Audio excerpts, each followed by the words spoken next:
All right, so you've selected a composition and you've done it in your sketchbook, and now you're going to be figuring out whether you want to do it in tones, tints, shades, or a combination, and you're going to want to figure out in what order you want those colors cascading, right? If you know Photoshop, then this is a really cool tool. So you can see here, what I did is let me just turn off this stuff here. Do, do, do, do, do, do, do, do, do, do, do.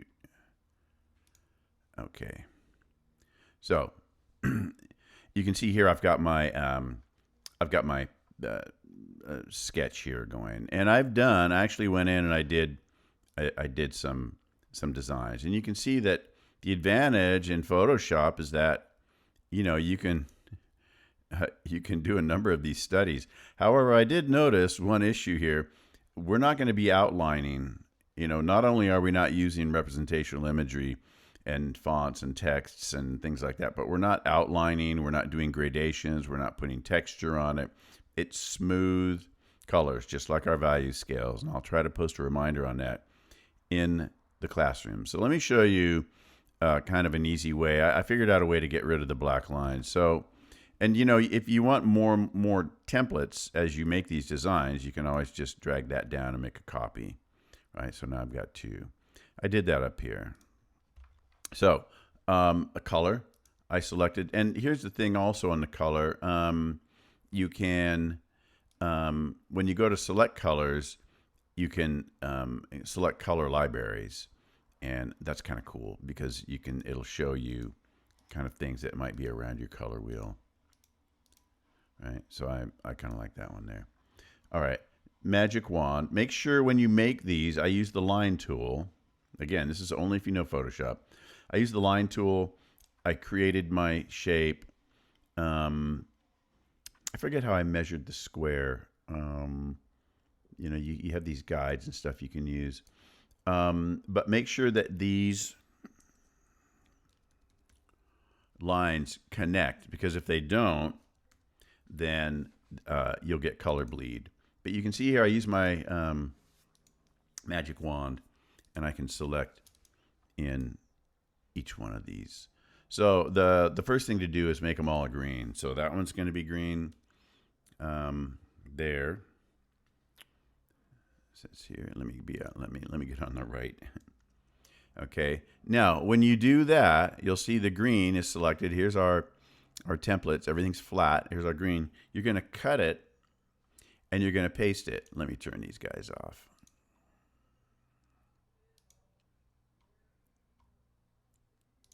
I accidentally did that. Make sure you're on the right layer. You're going to paste it. Hit V for move. You're going to put it back, right? Then you're going to, you've got your auto select layer on, so you can just click there. You're back to your template. You're going to select this. You're going to, let me see, hold on. Make sure, oh, yeah, you're going to paste, although I didn't, well, I'll do it this way then. I didn't do that right. Sorry about that, kids. So let's see here. Select your template. Use your magic wand, make it green, cut it, paste it. Okay, select your design. There you go. Paste, cut. Select with the magic wand, cut and paste. Just got 4 more here. Okay, select, color, cut, paste. Select, magic wand, fill, cut, paste. Two more. Select, cut, paste. Hit the V for move, and one more. Magic wand, fill, cut, paste. Now we can turn off our outlines. Where are they? Right here. Well, wait. Yes, I believe. Hold on. There we go. I had to turn off my background one. What I did is I also added a layer, and I made it white so I don't see this because I've got my transparencies turned on for another reason. Okay, so I made that white. So I have a white background. All right. So now I've got this little jigsaw puzzle. Now you might be asking yourself, if we're making them different colors, why are they all green? Well, I'm going to show you this cool little trick. And we can put this back together, this little puzzle together in a minute. But what you're going to do is you're going to select one of these. Okay. And you're going to do Command U.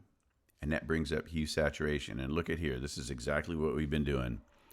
Tints and shades. Actually, I'm sorry. Here's tints, tones, and then here's, here's shades, tints, and here's tones. So let's say you wanted to do one all in tones. You can actually type in a number here. I mean, it's a lot faster with the slider, but you know, if I wanted it to be to step here, I could go minus 90. Okay. And then I could select this and I could go, well, I have to go on that. I have to select this guy. Okay. And I select this and I do Command U and I go minus, let's see. I'm doing saturation. Minus 70. Okay. And then I hit OK. And then I go over my move tool and I select this guy and I do Apple U. Oh, wait. Sorry. Got to select it. Select it. Select it. Apple U.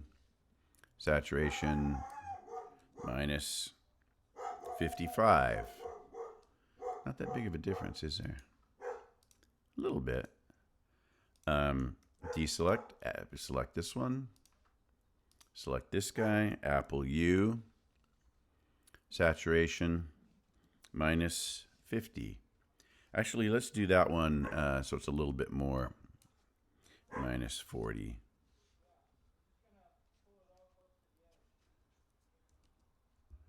I'm going to redo that one. Saturation. Minus 40. Okay. And I'm going to go around and I'm going to do that. I can go ahead and finish this. Select that. Apple U. Minus 25. Why didn't that work? Hold on.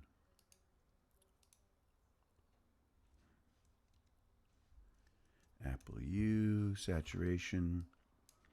Minus 25. Oh, because, no, that's my bad. That is going to be closer to the original color. Here's our, and hit OK. Let's do this one. Let's do this one. Select. Now this one, you know, when you get down on the grays, you might have to switch over to maybe tints. Maybe you're going to go to lightness of 20, right? And then finally for these guys, maybe I'll do a value, you know. So I was thinking maybe I could do it all tones, but maybe, you know, I'm going to do this minus 20. Obviously, you could use your slider, right?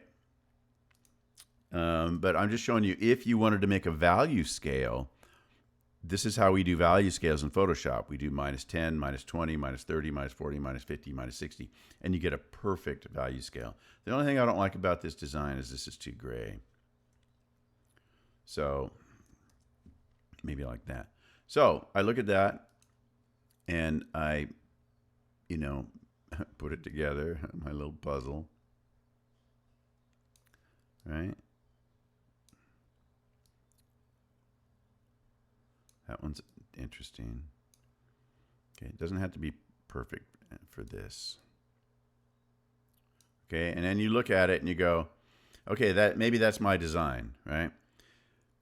Print it out, and go for it. If you don't like this design, then you could save this.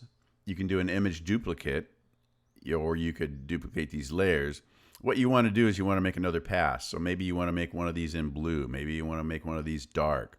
Maybe you want to make one of these really contrasty with lights and darks. And then you want to do one where maybe the design's a little bit different, where you move things around.